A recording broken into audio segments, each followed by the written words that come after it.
बच्चे ऐसे होते हैं जो बहुत अलग तरीके से रिस्पॉन्ड करेंगे। आप बुलाएंगे उनका नाम तो वो नहीं रिस्पॉन्ड करेंगे। आप एक बहुत सारी रील है आपने आलिया भट्ट की देखी होगी, जहाँ आलिया भट्ट बोलते हैं हम ADHD, और आलिया भट्ट की ना बहुत सारे मीम्स भी बनते थे पहले, लोग हंसते थे उन मीम्स को देख। जोन आउट हो जाती है, हाँ जोन हो याद नहीं रहता। पर एक न्यूरो डाइवर्स बच्चे को क्या हो सकता है कि वो आपको रिस्पॉन्ड ना करे, उसे वो समझ रहा है सब कुछ कि आपने हाय बोला तो क्या पता वो उसको पता ना हो कि हाय कैसे बोले। ऐसे कभी कभी होता है, हमेशा उस एज में 2 साल में जहाँ उसको सोशली एक्टिव होना था, सोशल बिहेवियर सीखना था, कमांड को फॉलो करना सीखना था, आपने उसको फोन दे दिया। ये न्यूरो डाइवर्स बच्चे हो जाएंगे जहाँ बच्चों में बहुत अलग स्ट्रैटेजीज अपनानी पड़ती है, चाहे वो पढ़ाई को लेकर हो, चाहे वो उनसे बात करने को लेकर हो ना। सोशली वो इतने ज़्यादा रिस्पॉन्स नहीं करते, अलग तरीके से रिस्पॉन्स करते हैं, तो उनको कैसे उनसे बात करनी है, तो न्यूरो डाइवर्स ब्रेन होते हैं। तो स्टोरी बनाई मैंने सिप ऑफ हैप्पीनेस करके, सिप ऑफ हैप्पीनेस। तो उस बच्ची ने पढ़ा, वो बच्ची जब आप गुस्सा होती है तो वो पानी पिएगी, जब गुस्सा आती है वो पानी पीती है। नमस्कार, द मॉडर्न मामा शो देखना शुरू कर चुके हैं आप। मैं हूं आपके साथ आरजू साई। आज का एपिसोड इसलिए खास है क्योंकि हम उन टॉपिक्स के बारे में बात करेंगे जिनके बारे में अमूमन पेरेंट्स को जानकारी नहीं होती है। आज हमारी जो मेहमान है वो भी बहुत खास है, साइकोलॉजिस्ट थेरेपिस्ट सोनिया फरत्याल, द पांडा मामा। बहुत बहुत स्वागत है सोनिया आपका। थैंक यू सो मच आरजू। सोनिया, आपका जो प्लेटफॉर्म है उस पे आप ADHD, neuro diversity, dyslexia, down syndrome, इन तमाम चीजों के बारे में बात करते हैं और इंडिया का सबसे बड़ा प्लेटफॉर्म है। मुझे बहुत प्राउड हो रहा है ये बताते हुए कि आप हमारे साथ हैं आज इन तमाम टॉपिक्स पर बात करने के लिए। मुझे सबसे पहले आपसे ये समझना है कि न्यूरो डाइवर्स आखिर ये टर्म है क्या? सबसे पहली बात कि मुझे अभी 1 ही साल हुआ इंडिया आए हुए, तो मैंने इंडिया में देखा, जब मैं न्यूरो डाइवर्सिटी को लेकर इवन अपने पेरेंट्स से बात करती थी तो पेरेंट्स को पता नहीं था कि न्यूरो डाइवर्स मतलब क्या है, कि टर्म इस्तेमाल मत किया करो, कंफ्यूज हो जाते हैं हम लोग। अच्छा। तो जब पांडा मामा का शुरुआत हुआ इस चैनल का इंस्टाग्राम में, तो मैंने सबसे पहले एक सेगमेंट है न्यूरो डाइवर्स संडे, जो न्यूरो डाइवर्स पेरेंट्स के लिए है, वो इससे शुरू। सबसे पहला जो रील था वो न्यूरो डाइवर्सिटी को ही एक्सप्लेन कर रहा था कि न्यूरो डाइवर्सिटी क्या है। तो सबसे पहले बात, समाज में ना 2 तरीके के ब्रेन होते हैं, एक टिपिकल ब्रेन और एक neuro diverse brain. Typical brain जो आप जहां आप ऐसा डेवलपमेंट देखेंगे जो आपने देखा हो, बच्चे को आप पुकारेंगे, आप बच्चे को नाम से बोलेंगे तो बच्चा वैसे ही रिस्पॉन्ड करेगा जिस तरीके से आपने सोसाइटी में देखा होगा। पर कुछ बच्चे ऐसे होते हैं जो बहुत अलग तरीके से रिस्पॉन्ड करेंगे। आप बुलाएंगे उनका नाम तो वो नहीं रिस्पॉन्ड करेंगे, वो एक जगह बैठ नहीं पाएंगे, मे बी जिस तरीके से आप उनको समझाना चाहते हैं वो नहीं समझेंगे, तो वो न्यूरो डाइवर्स ब्रेन है। आप एक बहुत सारी रील है आपने आलिया भट्ट की देखी होगी, जहाँ आलिया भट्ट बोलते हैं हम ADHD, और आलिया भट्ट की ना बहुत सारे मीम्स भी बनते थे पहले, लोग हंसते थे उन मीम्स को देख। जोन आउट हो जाती है, हाँ जोन हो याद नहीं रहता। तो उनका बचपन में उनका जो रिस्पॉन्स होगा चीजों को लेकर, जिस तरीके से वो रिस्पॉन्ड करती होंगी, बहुत ही डिफरेंट होगा अगर उनका डायग्नोसिस ADHD है। तो ये बच्चे बहुत अलग तरीके से रिस्पॉन्ड करते हैं, तो इनके ब्रेन को आप न्यूरो डाइवर्स ब्रेन बोल सकते हैं। तो न्यूरो डाइवर्सिटी को लेकर हमारा जो प्लेटफॉर्म, जैसा आपने कहा, और उसको पहचाना कि यह इंडिया का बिगेस्ट प्लेटफॉर्म है, जहाँ ADHD, autism, dyslexia, down syndrome, Tourette syndrome, इन सब के बारे में बात करते हैं। और थैंकफुली बहुत सारे पेरेंट्स, अब मुझे लगता है कि समझते हैं इंडिया में कि न्यूरो डाइवर्सिटी क्या है और न्यूरोटिपिकल बच्चा क्या है और न्यूरो डाइवर्स बच्चा क्या है, और इन दोनों बच्चों को किस तरीके से अप्रोच कितना डिफरेंट होगा इन दोनों बच्चों से आप जब बात कर रहे हैं या पढ़ा रहे हैं, या सोशली आप इन बच्चों से कैसे चाहेंगे कि कैसे बिहेव करेंगे, ये हर पेरेंट को पता होना चाहिए। एक न्यूरोटिपिकल बच्चे को पता होना चाहिए कि न्यूरो डाइवर्स बच्चे से कैसे आपने रिएक्ट करना है। पहचाने कैसे ऐसे बच्चों? वो थोड़े से डिफरेंट हो गए। मतलब आपने देखो, नॉर्मल बिहेवियर हर किसी ने देखा, हर किसी को पता है कि अगर मैं एक न्यूरोटिपिकल बच्चे को बुलाऊंगी तो मेरे नाम से सुनेगा, मैं उसको हाय बोलूंगी तो मुझे पलट के हाय बोलेगा, मैं उसको बोलूंगी रुको आप इंतजार करो तो वो बच्चा इंतजार करेगा। पर एक न्यूरो डाइवर्स बच्चे को क्या हो सकता है कि वो आपको रिस्पॉन्ड ना करे, उसे वो समझ रहा है सब कुछ कि आपने हाय बोला तो क्या पता वो उसको पता ना हो कि हाय कैसे बोले। ऐसे कभी कभी होता है, हमेशा ज्यादातर जहाँ सोशली डिले हो जाता है, वो लोग लैंग्वेज डिले होता है, सोशल इंटरेक्शन में डिले हो जाते हैं। ऐसे कई सिनारियोज हम देखते हैं। बट ऐसा नहीं कि ऐसे बच्चे पीछे रह जाएंगे। अब आलिया भट्ट या ऐसे कितने बच्चे होंगे जो बहुत नाम कमा रहे हैं। हाँ, एक्चुअली मैं अगर बोलूँ ना आरजू, तो इस वर्ल्ड में ना हम जहां भी अभी तक हैं, जैसे ये लाइटिंग लगा है, कैमरा लगा हुआ है, हम यहाँ तक पहुंचे हैं, लाइट है, हम लोग बात कर पा रहे हैं, साउंड के थ्रू और वीडियो के थ्रू सब लोग हमें देख पा रहे हैं, ये सब एक न्यूरो डाइवर्स ब्रेन की वजह से ही है। क्योंकि अगर न्यूरो डाइवर्स ब्रेन नहीं होता, ऐसा ब्रेन नहीं होता जहां हाइपर फिक्सेशन हो, आई फॉर डिटेलिंग हो ना, तो ये सारी चीजें निकल के नहीं आती। जैसे आइंस्टाइन नहीं होता उसके अंदर उसके अंदर हाइपर फिक्सेशन था, आई फॉर डिटेलिंग था, उनकी मेमोरी बहुत अच्छी थी। तो हम जितना भी इस आगे पहुंचे हैं ना, वो एक न्यूरो डाइवर्स ब्रेन की वजह से ही। और इस सोसाइटी में इस न्यूरो डाइवर्स ब्रेन आगे बढ़ने के लिए, इवॉल्व होने के लिए, और न्यूरो डाइवर्स ब्रेन होना बहुत जरूरी है, और टिपिकल ब्रेन से समझ पाए। तो इसको गलत तरीके से नहीं लेना चाहिए। गलत तरीके से पेरेंट्स तब लेते हैं जब, और वो लोग लेते हैं जब वो न्यूरो डाइवर्सिटी को समझ नहीं पाते। तो इसलिए पांडा मामा में ना एवरी संडे एक न्यूरो डाइवर्स संडे आता है, एक एपिसोड आता है, जहां हम इसी न्यूरो डाइवर्स ब्रेन के बारे में बात करते हैं। हम न्यूरो डाइवर्स बच्चों के बारे में बात करते हैं कि ADHD बच्चा कैसे रिएक्ट करेगा, कैसे सपोर्ट करे। मेरा स्ट्रगल एक साल हो गया मुझे इंडिया आए हुए, तो स्ट्रगल ये था कि अपने बच्चे के लिए सही स्कूल चुनना। मेरा बच्चा न्यूरो डाइवर्स बच्चा है, तो मेरे बच्चे के लिए एक ऐसा सपोर्ट सिस्टम होना चाहिए कि जहां आपके बच्चे के अपॉर्चुनिटीज मिल पाए, बच्चों को सपोर्ट दे पाए, या चाहे वो स्पीच को लेकर है, चाहे OT को लेकर है, चाहे कोई लर्निंग डिफिकल्टीज है, तो इन सबको लेकर। तो ये एक बड़ा स्ट्रगल है। अगर एक बच्चे को एंजाइटी भी है, तो एक नॉर्मल स्कूल बच्चे की एंजाइटी भी कैटर नहीं कर सकता। इज इट इतना मुश्किल रहा आपके लिए स्कूल ढूंढना? नहीं, मुझे ऐसा लगता है कि बहुत सारे पेरेंट्स के जो मैसेजेस आते हैं तो मुझे समझ में आता है ना, बच्चे को एंजाइटी है, मेरा बच्चा एग्जाम से डर जाता है ना, अब उसको भी कैटर नहीं कर पा रहे। तो हर स्कूल में एक साइकोलॉजिस्ट होना, और हर साइकोलॉजिस्ट भी एक IEP प्लान, मतलब इंडिविजुअलाइज्ड एजुकेशनल प्लान जो बनता है, हर साइकोलॉजिस्ट नहीं बना सकता ये प्लान। तो एक स्पेशल एजुकेटर भी होना जरूरी है, क्योंकि मुझे ऐसा लगता है कि जब मैं स्कूल में थी, मैं मैथ्स में अच्छी नहीं थी। हो सकता ना, मैं मैथ्स में अच्छी नहीं थी। तो आपके लिए हर एक बच्चा, मतलब ये नहीं कि मैं न्यूरो डाइवर्स थी, इवन न्यूरोटिपिकल बच्चे के लिए भी एक स्पेशल एजुकेटर बहुत बड़ा हेल्पफुल हो सकता है। क्योंकि एक बच्चा अगर कहीं पीछे है, तो आप नई नई स्ट्रैटेजीज लेकर आइए कि बच्चों को कैसे पढ़ाएं। अगर ऐसे समझ में नहीं आ रहा तो कैसे समझाएं। एक ट्रेडिशनल और कन्वेंशनल स्टाइल आप पकड़ेंगे स्कूल में, तो वो चीज काम नहीं करेगा। आप हर चीज में आगे बढ़ रहे हैं, हम लोग AI आ चुका है, हर चीज आगे बढ़ रहे हैं, पर एजुकेशन क्यों नहीं? बिल्कुल, नई शिक्षा नीति भी आई है, बट उसमें भी ये सब चीजें नहीं दी गई हैं कि कोई साइकोलॉजिस्ट होना चाहिए स्कूल में, जो बच्चों को उनके करियर के बारे में, तमाम चीजों के बारे में आगे बता सके। अच्छा, ये वर्चुअल ऑटिज्म क्या है फिर? आजकल बहुत इस टर्म का इस्तेमाल हो रहा है कि ज्यादा फोन दिखा दोगे तो ऑटिज्म हो जाएगा। ये एक्चुअली हमारी ना, जैसे जो डॉक्टर्स होते हैं, किसी भी फिजिकल इलनेस को जब वो देखते हैं, तो उनका एक मैनुअल होता है कि ये ट्रीटमेंट प्लान हमने देना है, इस इलनेस में ये ट्रीटमेंट प्लान होना है। तो वैसे ही जो दुनिया भर के जो मेंटल हेल्थ एक्सपर्ट है, उनका भी एक मैनुअल है। उस बुक को कहते हैं DSM-5, which is diagnostic statistical manual.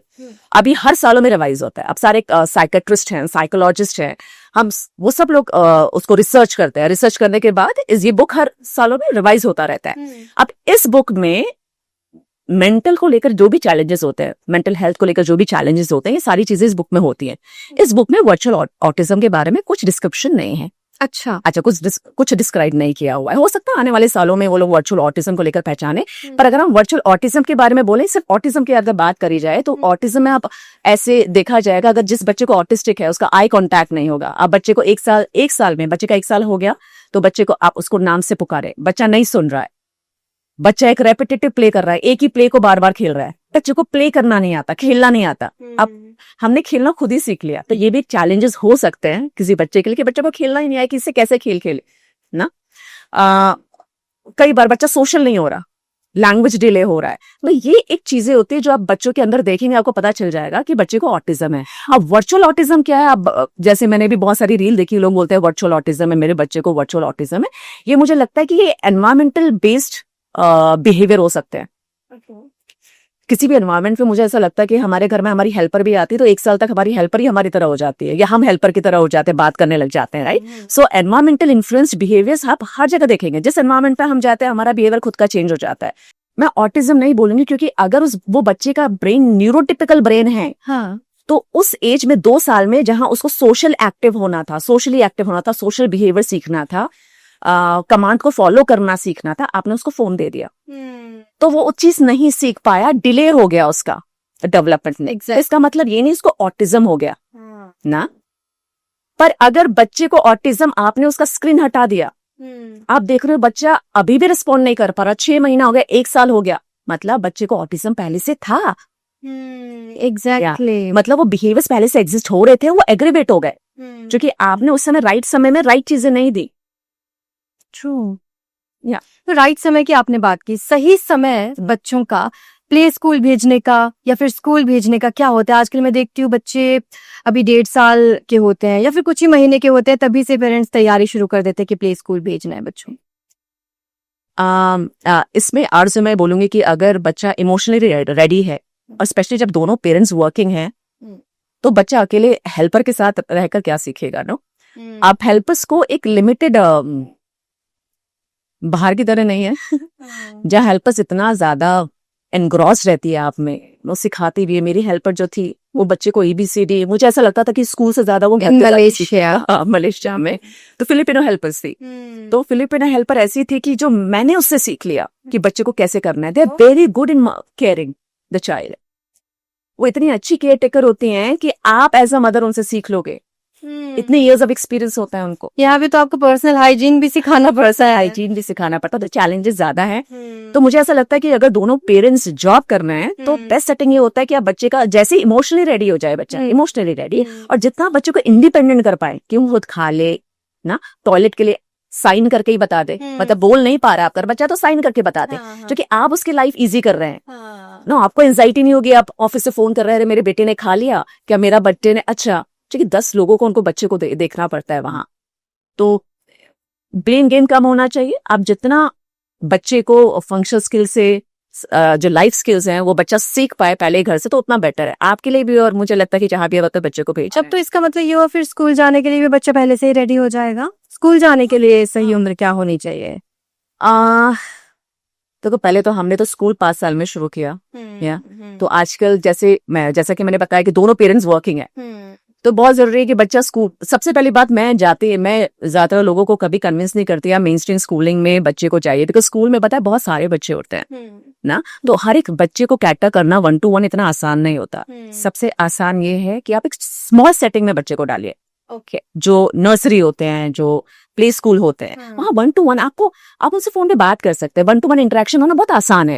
एक बड़े सेटिंग में 1 to 1 इंटरेक्शन होना आसान है। यार मेरे बच्चे को ये हो गया, मुझे ऐसा लगता है मेरा बच्चा ना ऐसा बिहेवियर दिखा रहा था, अप्रोचेबल है ना, आप फोन करके बता सकते हैं कि यार इस पे काम कर सकते हो, आजकल बड़ा गुस्सा कर रहा है। अब बड़े स्कूल में भेज देंगे अपने बच्चे को बहुत जल्दी, तो वो इतने सारे लोगों को कैटर कर रहे हैं, इतने सारे बच्चों को देख रहे हैं, बिहेवियर देख रहे हैं, तो मिस आउट कर देंगे वो। तो आप जितना 7 साल तक, मतलब मुझे ऐसा लगता है कि प्ले स्कूल में 7 साल तक बच्चे को रखते हैं, राइट? रखते हैं 5-6 साल तक। तो जितना लंबे समय तक आप स्मॉल सेटिंग में बच्चे को रखेंगे उतना अटेंशन आपके बच्चे को मिलेगा। ओके, उसके बाद बेशक आप उसको सीधा फर्स्ट क्लास में एडमिशन दिलवा दीजिए कि इतना तो सीख चुका होगा बच्चा प्ले स्कूल में कि LKG UKG ये सब करने की। अप्रोचेबल हो टीचर, जितने अप्रोचेबल हो आपके लिए उतना अच्छा है। लोग होता है बड़े स्कूल में डालना है, मैंने इंडिया में देखा, I am going to that big school, that's my dream school. No, आप उस ड्रीम स्कूल में आपके बच्चे को जब सबसे ज्यादा सपोर्ट चाहिए था, इमोशनल सपोर्ट चाहिए था, वो मिला ही नहीं क्योंकि इतने सारे बच्चे थे। तो आप चाहते हैं आपके बच्चे को जितना emotional support, because this is not the time जहाँ एकेडमिक में अपने बच्चे को कहीं पहुंचाना है। ये टाइम है जहाँ बच्चे के इमोशंस को कोई रिस्पॉन्स दे पाए, नो, उसको रिस्पॉन्ड कर पाए। तो आप बच्चे को स्मॉल सेटिंग में डाले, जितनी देर तक आप डाल सकते हैं। उसके बाद तो 7-8 साल में बच्चा स्कूल में चले ही जाता है, रेडी हो जाता है। अच्छा, डेवलपमेंट की बात कर रहे हैं, ब्रेन डेवलपमेंट की। न्यू पेरेंट्स के लिए बहुत मुश्किल हो जाता है लर्निंग डिफिकल्टीज को समझना। आप अपने इंस्टाग्राम पेज पे पांडा ममा में इस पे बहुत बात करती हैं। लर्निंग डिफिकल्टीज क्या है बच्चे के लिए? अच्छा, तो लर्निंग अगर डिफिकल्टीज की बात की जाए ना, तो लोग बोलते हैं कि जैसे अब बच्चा अचानक से ABCD तो नहीं बोलेगा, या हमें पता नहीं चलेगा, बच्चे को डिस्कैलकुलिया तो नहीं है। डिस्कैलकुलिया मतलब नंबर से रिलेटेड प्रॉब्लम्स, न्यूमरेसी से रिलेटेड प्रॉब्लम। बच्चे को डिस्ग्राफिया तो नहीं है, जहां बच्चे को लिखने से रिलेटेड, एक्सप्रेशन से रिलेटेड प्रॉब्लम। अब तो आपको एक्सप्रेस नहीं कर पाता बच्चा, या लिख के एक्सप्रेस नहीं कर पाएगा, या बोल के एक्सप्रेस नहीं कर पाएगा, तो बच्चे को डिस्ग्राफिया हो सकता है। और डिसलेक्सिया, जहां बच्चे को रीड नहीं कर पा रहा, हाँ, तो वो डिसलेक्सिया है।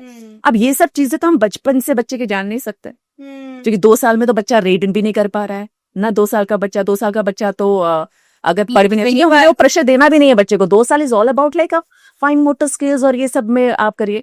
तो हम क्या कर सकते हैं इसमें कि हम सबसे पहले ना बच्चे के बिहेवियर से देखते हैं कि बच्चे को कोई लर्निंग डिफिकल्टी तो नहीं है।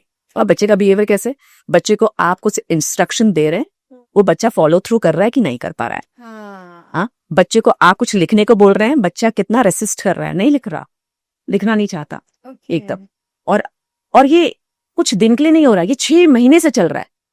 अब एक ही दिन में नहीं आप इस चीज पे आ जाएंगे कि नहीं इसको कुछ डिफिकल्टी है। 6 महीने तक लगातार एक बच्चा एक जगह बैठ नहीं पा रहा, एग्रेसिव है, फॉलो थ्रू नहीं कर पाता इंस्ट्रक्शन को, आई कांटेक्ट नहीं बना पा रहा, लिखने में हमेशा जी चुराता है, तो ऐसे बच्चे को लर्निंग डिफिकल्टीज हो सकती है।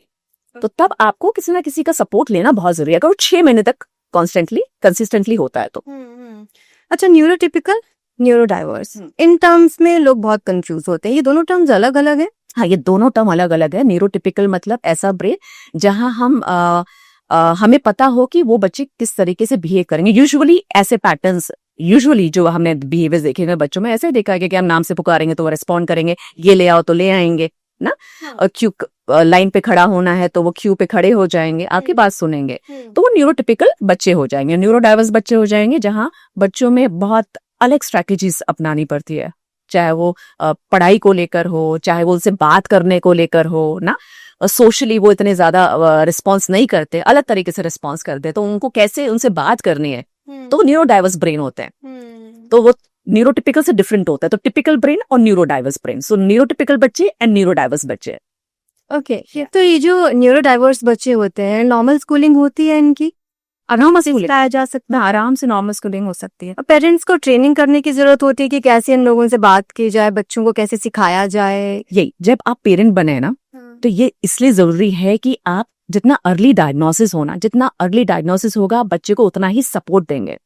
और बच्चों के, मैंने पेरेंट्स के अंदर ज्यादातर देखा है कि पेरेंट्स के अंदर ना एक्सेप्टेंस नहीं होता अपने बच्चों को लेकर। मेरा बच्चा कहीं पीछे है तो वो एक्सेप्ट करते नहीं है, या माँ के अंदर एक्सेप्टेंस नहीं होगा, या फादर के अंदर एक्सेप्टेंस नहीं होगा, या ग्रैंड पेरेंट्स के अंदर एक्सेप्टेंस नहीं होगा। वॉच एंड वेट वाला जो सिस्टम है उसको नहीं रखना चाहिए when it comes to child. अगर बच्चा कहीं ना कहीं डिले कर रहा है तो आप इंटरवेन करिए, इंटरवेंशन होना बहुत जरूरी है, क्योंकि आप जितना जल्दी सपोर्ट करेंगे ना 2 साल के बच्चे को, तो वो एक नॉर्मल स्कूलिंग कर पाएगा। और आपने 5-6 साल तक आप वेट कर रहे हैं, 7 साल तक, फिर आप बोल रहे हैं कि आप नॉर्मल स्कूलिंग करिए, बच्चा आपका बैठ ही नहीं रहा एक जगह, तो आपके बच्चे को आप खुद भी डालकर सिर्फ आप अपनी तसल्ली कर रहे हैं कि मेरा बच्चा स्कूल में जा रहा है। यानी कि एक्सेप्टेंस कितना जरूरी है, हम यहाँ पे समझ सकते हैं कि पेरेंट्स अपने बच्चे को एक्सेप्ट करें, और उसके बाद वो बच्चा नॉर्मल स्कूल में भी जा पाएगा, नॉर्मल स्कूलिंग भी कर पाएगा, और किसी भी चीज में पीछे नहीं रहेगा। नॉर्मल स्कूलिंग करने के लिए, मेन स्ट्रीम स्कूलिंग करने के लिए मुझे लगता है 1 to अच्छा, इसको हम बोलते हैं कि इंक्लूजन। हर स्कूल में ना इंक्लूजन नहीं होता, क्योंकि उन स्कूल में सपोर्ट नहीं है। बहुत सारे स्कूल में आप पूछिए, किसी के स्कूल में, इंडिया में हर स्कूल में इंक्लूजन नहीं है, क्योंकि उनके पास स्पेशल एजुकेटर्स नहीं है। स्पेशल एजुकेटर्स नहीं होंगे तो कैसे बच्चे को सपोर्ट देंगे उठकर। तो इंडिया में तो सबसे बड़ा चैलेंज यही है कि हर स्कूल में इंक्लूजन नहीं है, बहुत ही लिमिटेड स्कूल इंक्लूजन है। और इंक्लूजन मतलब यानी कि आपके जो न्यूरो डाइवर्स बच्चे हैं, आप 2 बच्चे हर क्लास में रखेंगे या 1 रखेंगे। अच्छा, और उस 2 न्यूरो डाइवर्स बच्चों का भी आप पहले उनको असेसमेंट करेंगे उनका। असेसमेंट क्यों होगा? क्योंकि क्या हम इन बच्चों को ले सकते हैं? क्या ये नॉर्मल बच्चों के साथ बैठ जाएंगे? न्यूरोटिपिकल बच्चों के साथ बैठ सकते हैं? ज्यादा चैलेंजेस तो नहीं है, उतने ही चैलेंजेस होने चाहिए जिनको हम सपोर्ट कर पाए। ओके, तो पेरेंट्स बहुत वेट करते हैं, कई पेरेंट्स होम स्कूलिंग करते हैं। मुझे बहुत सारे मैसेजेस पता है अपने खुद के फॉलोअर्स के, जिन्होंने कहा कि बहुत पर्सनल मैसेजेस आते हैं जहाँ उन्होंने बोला कि मेरे बच्चे को ADHD है, पढ़ने में सब सही है, सब कुछ सही है, पर मेरा बच्चा एक जगह बैठ नहीं पाता है।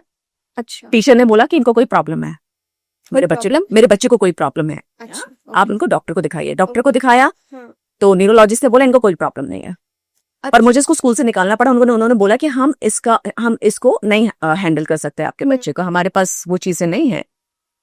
तो आप मदर उनको घर से पढ़ा रही है, बच्चे खुद पढ़ा रही है।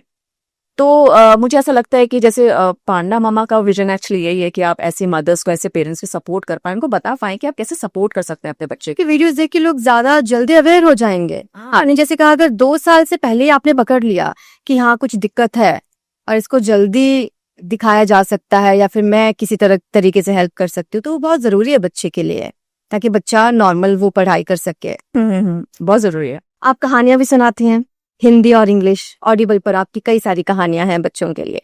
क्या ADHD और डिसलेक्सिया, न्यूरो डाइवर्स बच्चों के लिए भी वो कहानियां वो समझ पाएंगे, वो समझते हैं क्या? अच्छा, एक्चुअली ये जो कहानियों का जो सिलसिला है, ये 2020 से पॉडकास्ट शुरू हुआ। तो जब मैंने 2020 में, जब लॉकडाउन लगा था, तो बहुत सारे बच्चे घर पे ही थे, स्क्रीन देख रहे थे, सब स्क्रीन देख रहे थे, स्क्रीन टाइम बहुत बढ़ गया था और पेरेंट्स के पास कोई चॉइस भी नहीं था, क्या करेंगे पूरे दिन बच्चे। तभी आइडिया आया, एक मेरे फ्रेंड थे फारूक, जो ऑलरेडी पॉडकास्ट कर रहे थे और इंडिया में पॉडकास्ट अब ज्यादा सुना ही नहीं जाता था 2020 में। तो ये पॉडकास्ट मैंने अपने बच्चे के लिए शुरू किया क्योंकि मेरे बच्चे को स्पीच डिले था। अच्छा। तो जब ये पॉडकास्ट शुरू किया मैंने पांडा मामा करके, क्योंकि मैंने म्यूजिक थेरेपी किया था, मैंने क्लिनिकल सुपरविजन किया था, वॉइस वर्क भी किया था पहले, तो इस सब का इंटरवेंशन किया मैंने कि क्या इंटरवेंशन हो सकता है मेरे बच्चे के लिए, एक स्पीच के लिए। तो ये पॉडकास्ट मैंने शुरू किया, पांडा मामा बेड टाइम स्टोरीज, बच्चों को सुलाने के लिए। ओके। और ये इतना फेमस बन गया कि इंडिया में नहीं, मुझे लगता है कि पूरे वर्ल्ड में पांडा मामा को सुना जाता है। So there is one lady from Chicago. मुझे ऐसा लगा कि मेरे बच्चे को तो मेरी आवाज सुन के अच्छा लगता है, हर बच्चे को माँ की आवाज सुन के अच्छा ही लगता है। तो वहां से तो मुझे रिस्पॉन्स पता नहीं चलता, but he likes listening to my stories. Chicago में जो बंदी थी, उसका जो बच्चा था, उन मैडम का ऑटिज्म था, उनको ऑटिस्टिक बच्चा था। तो उन्होंने मुझे रिकॉर्ड करके अपना बच्चे का पूरा वीडियो दिया। उन्होंने बोला प्लीज शेयर मत करिएगा ये वीडियो। वो बच्चा बोलता नहीं है, आप उनसे हाय बोलो, बच्चा हेलो नहीं बोलेगा, बच्चे से बात करो नहीं बोलेगा, पर बच्चा नरेट कर रहा है स्टोरीज एग्जैक्टली लाइक मी। जहां जो पॉज लेना है, वो एक चूहे की कहानी थी। अच्छा। उसको हिंदी सिखा रहे थे वो लोग, बिकॉज उसको हिंदी नहीं आती थी, इंडिया से दूर थे। ऐसे बहुत सारे मेरे फॉलोअर्स जो हिंदी भी सिखाते अपने बच्चे को। तो वो चूहे की कहानी थी। तो चूहा जिस तरीके से साउंड निकाल रहा है, वो पॉज ले रहा है, वो सारा चीज इनएक्ट कर रहा है बच्चा। वाह, ओके। तो दूसरी एक और चीज की एक और थी, मामा थी, इंडियन नहीं है, तो हिंदी बोलते नहीं है वो। तो वो बोल रही थी कि यार मैं अपने बच्चे को, जब से मैंने कहानी शुरू की है, अभी रिसेंटली उनका मैसेज आया था, क्योंकि पांडा मामा स्टोरीज नहीं आती, स्पॉटिफाई में सारी ओल्ड स्टोरीज है, नई स्टोरी सारी ऑडिबल में आती है। अच्छा। हाँ, इंग्लिश हिंदी। तो उन्होंने बोला कि आप नई स्टोरीज लेकर आइए, क्योंकि मेरे बच्चे बहुत गुस्सा होती थी। अब जब गुस्सा होती थी तो उसको पता नहीं था क्या करना है। जब से आपकी स्टोरी सुनी, एक स्टोरी थी, मैंने थेरेपी इसमें इंक्लूड करती हूँ, मैं अपनी ये सारी स्टोरीज मैं ही लिखती हूँ। अच्छा, मैं खुद ही लिखती हूँ। तो मैं ये माइंडसेट करके लिखती हूँ कि एक थेरेपेटिक इंटरवेंशन भी हो, कि आप क्या करेंगे। जैसे ये थेरेपी है, आपको गुस्सा आ रहा है तो आप पानी पीजिए ना। तो पानी पीने से ना एक शिफ्ट होता है, एक नर्वस सिस्टम एक्टिवेट होता है, जिससे आप रिलैक्स फील करने लगते हैं। तो अभी मुझे स्टोरी में इंक्लूड करना था, जो मैंने अपना खुद का पढ़ा उसको स्टोरी में इंक्लूड करके बच्चों को सिखाना था। तो स्टोरी बनाई मैंने सिप ऑफ हैप्पीनेस करके, सिप ऑफ हैप्पीनेस। तो उस बच्ची ने पढ़ा, वो बच्ची जब आप गुस्सा होती है तो वो पानी पिएगी, जब गुस्सा आती है पानी पीती है। So that's what makes you happy ना। जो आप अपना साइकोलॉजी में आपने जो भी पढ़ा है, जो भी इंटरवेंशन आप करते हैं, आप उनको स्टोरीज में डाल रहे हैं, और स्टोरीज के थ्रू बच्चे भी सीख रहे हैं कि अपने गुस्से पे कैसे काम करना है। अच्छा, आपके हिसाब से ये जो कहानियां हैं, ये पेरेंटिंग में कैसा रोल प्ले करते हैं पेरेंट्स के लिए?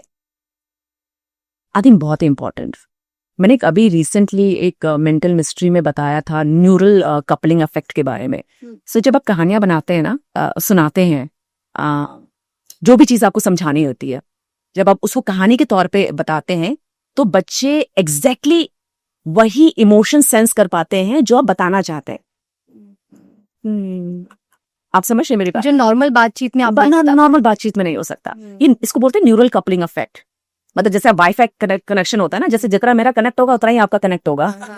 तो लाइक दैट, आप जो समझाना चाहते हैं उसी फ्रीक्वेंसी में, जिस तरीके से जो इमोशंस आप डिस्प्ले कर रहे हैं, वो वही इमोशंस अच्छी तरह वो ग्रैब कर पाएंगे, समझ पाएंगे। सो न्यूरल कपलिंग इफेक्ट ये होता है। तो स्टोरीज इसलिए जरूरी है सभी पेरेंट्स के लिए, कि बच्चे उस चीज को समझ पाए जो आप समझाना चाह रहे हो, और स्टोरीज की सहायता लेना बहुत जरूरी है। तो किस एज में बच्चों को कहानियां सुनानी शुरू कर सकते हैं?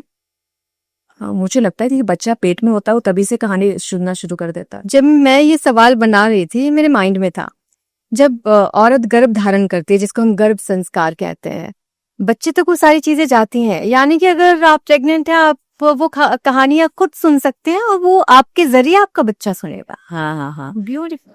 तो बच्चा क्या करता है, 6 महीने का जैसे ही होता है वो आपकी सारी आवाजों को रिस्पॉन्ड करने लगता है, राइट? 6 महीने का जैसा ही होता है।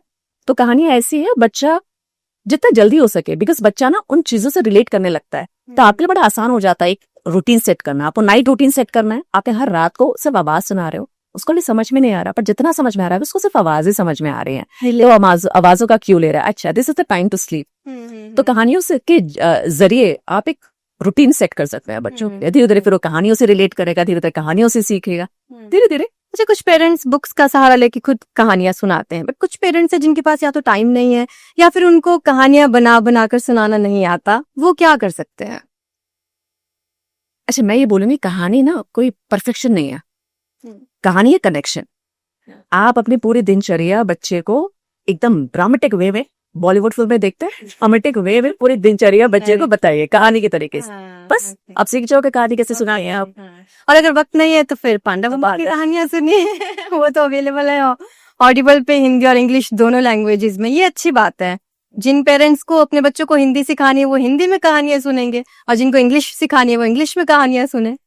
ओके, सो अगली टर्म जेंटल पेरेंटिंग कैसे करें, खासकर जिनको बहुत तेज गुस्सा आता है, एकदम से हाइपर हो जाते हैं उन बच्चों के पेरेंट्स। अच्छा, जैसे मैंने अभी बताया कि आप अपने बॉडी में थोड़ा सा भी मूवमेंट करेंगे ना, फिजिकल मूवमेंट करेंगे तो आपका गुस्सा कम हो जाता है। आप एक रूम से दूसरे रूम में जाएंगे तो पैरासिम्पैथेटिक नर्वस सिस्टम होता है वो एक्टिवेट हो जाता है। अच्छा, तब वो जो आपको बोलता है कि आप सेफ है, आपका बिहेवियर थोड़ा सा बदल जाता है। तो जब आपको गुस्सा आए ना अपने बच्चे से, बच्चे पर गुस्सा आए, तो आप वो जगह छोड़ के कुछ देर तक किसी और रूम में रहिए, 2 मिनट तक, और आप देखिए और चेंजेस। इवन मुझे लगता है फैमिली में भी, इवन हमें भी करना चाहिए अपने पार्टनर के साथ। गुस्सा आता है और रूम बदल दो। अच्छा, जब मैं अभी से गुस्सा होती हूँ ना, मैं भी दूसरे रूम में चली जाती हूँ, जिसको कोप भवन नाम दिया है उसके बाद आके मनाते, that is a different thing. अच्छा, अब कहानियां सुनाते हैं हेमा, सुशांत, चिंटू, ये कैरेक्टर्स रहते हैं। मैं एक सिचुएशन आपको देती हूँ। हेमा के बच्चे ने, चिंटू ने किसी बच्चे को रैंडमली थप्पड़ जड़ दिया। हेमा को इतना गुस्सा आया कि उसने चिंटू को थप्पड़ जड़ दिया कि ये क्या तरीका है कि वो बच्चे को मारा। सुशांत ने देख लिया, सुशांत ने क्या कहा हेमा से? सुशांत ने कहा कि हेमा, ये कई दिनों से मैं देख रहा हूँ, मुझे ऐसा लगता है कि तुमने चिंटू को कॉन्सिक्वेंसेस के बारे में नहीं बताया, परिणाम नहीं बताया कि अगर आप ऐसा करोगे तो क्या होगा। आप उसको बताओ कि अगर ये दोबारा होगा तो आपको कल प्ले एरिया में खेलने को नहीं मिलेगा। अब बहुत सारे पेरेंट्स है ना आरजू, ये समझता है कि बच्चे को ना मार के बच्चा समझेगा, और एक ही तरीका है बच्चे को मार के आप बता दो। जब तक ये भैया हमें तो भैया क्या क्या, हमें तो बेलन फेंक के मारा, हमारे चप्पल फेंक के मारा, तभी आज लोग हम लोग यहाँ क्या क्या बोलते जा रहे हैं, बिकॉज हमने वही पैटर्न देख लिया है, वही पैटर्न बचपन से देख लिया है। पर ऐसा नहीं है, आपको हमें ये सीखा ही नहीं हमने ये कि पनिशमेंट सिर्फ वही नहीं होती, अलग तरीके की भी पनिशमेंट होती है। जैसे आप उनकी पसंदीदा चीजें उनकी लाइफ से रिमूव कर दो, ये भी पनिशमेंट होता है। कि हमें तो हमारे पेरेंट्स ने पनिशमेंट दिया ही नहीं, हमें तो उल्टा फ्लाइंग बेलन आया है। सो दैट्स द व्हाट, कि हमें ना ये जानना है कि पनिशमेंट सिर्फ हमेशा फिजिकल नहीं होती। उनकी बच्चों की लाइफ से आप कुछ चीजें रिमूव कर दोगे, वो भी पनिशमेंट होता है। आज टीवी देखने को नहीं मिलेगी, ये भी तो पनिशमेंट है।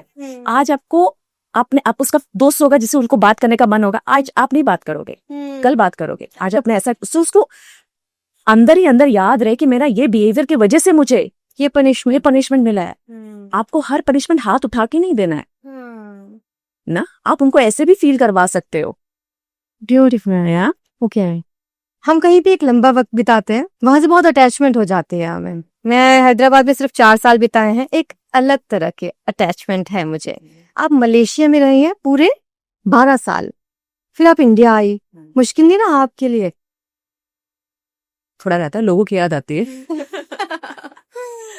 जगह एक कम्युनिटी बन जाती है, फैमिली बन जाती है, और वो आपको इतनी हेल्प करती है। आप फोन कर रहे हो वहाँ, एक्चुअली मलेशिया में ना एक चीज है कि लोग ना बहुत ज्यादा कंसर्न्ड है। अच्छा, आप थोड़ा सा बताइए कि आपको ये जरूरत है, आप लोग बड़े कंसर्न्ड होंगे। इंडिया में मैंने ये देखा, मैं खुद इंडियन हूँ, इंडिया में मैंने ये देखा कि हम लोग है ना बहुत ही ज्यादा पर्सनली लेते हैं हर चीजों को ना, हर चीज में ना रिफ्लेक्ट करने लगता है ना, हम कंसर्न नहीं है। अगर किसी ने को धक्का मार दिया तो इसने मुझे धक्का मार दिया, पर हम ये नहीं सोचे इससे धक्का क्यों मारा होगा, कुछ अलग रीजन भी तो हो सकता है ना, क्या पता इसको पता ही ना, सोशल सेंस ना हो उसके अंदर, उसने अभी सीखा नहीं है। एक न्यूरो डाइवर्स बच्चा भी तो हो सकता है। कितने सारे लोग मिसडायग्नोज्ड होंगे। आपको पता है हमारी सोसाइटी में अगर कोई बहुत लाउड म्यूजिक लगा रहा है, आपने उसको 10 बार बोल दे कि नहीं लगाना नहीं लगाना नहीं लगाना, तभी भी वो लगाया जा रहा है, डू यू थिंक वो बंदा नॉर्मल है? मतलब वो आपकी चीजों को नहीं समझ पा रहा है, या आपके इमोशंस को नहीं समझ पा रहा है, या आपकी नीड को नहीं समझ पा रहा है, इट मीन्स उसको स्पेशल अटेंशन की जरूरत है। तो हमें कंसर्न दिखाना बहुत जरूरी है। अगर सोसाइटी में बहुत सारे लोग आप बहुत ऊंची आवाज में बात कर रहे हैं, आप 10 बार कंप्लेन कर चुके, बहुत ऊंची आवाज में बात करते हैं, मतलब उनको स्पेशल अटेंशन की जरूरत है, हमें कंसर्न दिखाने की जरूरत है। बदतमीज है, समझ में नहीं आ रहा, ढीठ है। बट अब हमारा सोचने का तरीका दूसरा भी हो सकता है।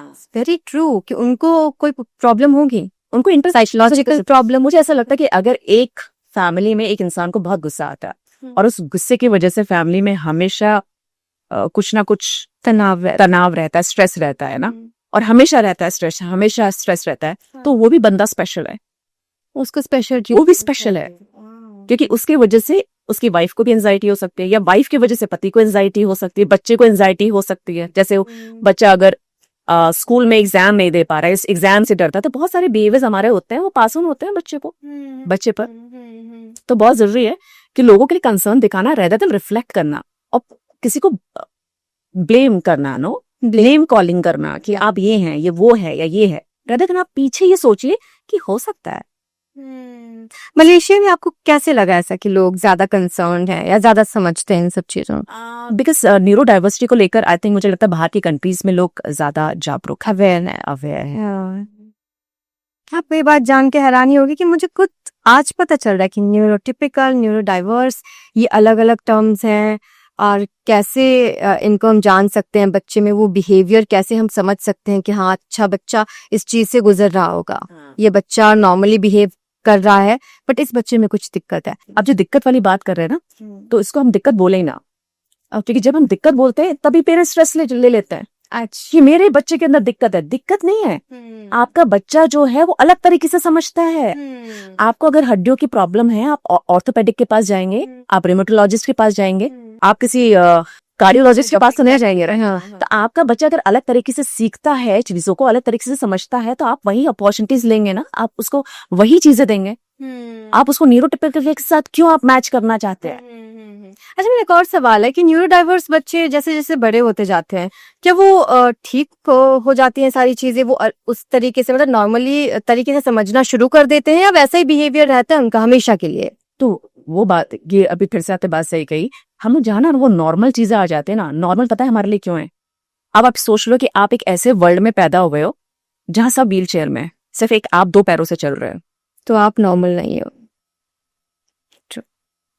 तो आप नॉर्मल नहीं हो ना, बिकॉज हमें उस चीज के बारे में पता ही नहीं कि उस चीज को कैसे एड्रेस करना है। जिस चीज से हमें डर होता है ना, फियर होता है ना, हमें वो नॉर्मल नहीं लगती फिर वो चीजें, हमें लगता है कुछ अलग है ये। तो हमें ये चीज जानना बहुत जरूरी है कि जो न्यूरो डाइवर्स ब्रेन है, सिर्फ उनको जो अपॉर्चुनिटीज चाहिए वो अलग चाहिए, अलग अपॉर्चुनिटीज चाहिए, और अगर वो नहीं मिल पा रही है, भी अलग चाहिए। हाँ, अप्रोच भी अलग चाहिए। तो पेरेंट्स को समझना और पेरेंट्स को खुद को ट्रेन करना बहुत जरूरी है। खुद एक्सेप्ट नहीं करेंगे तो दुनिया कैसे एक्सेप्ट करे? एग्जैक्टली।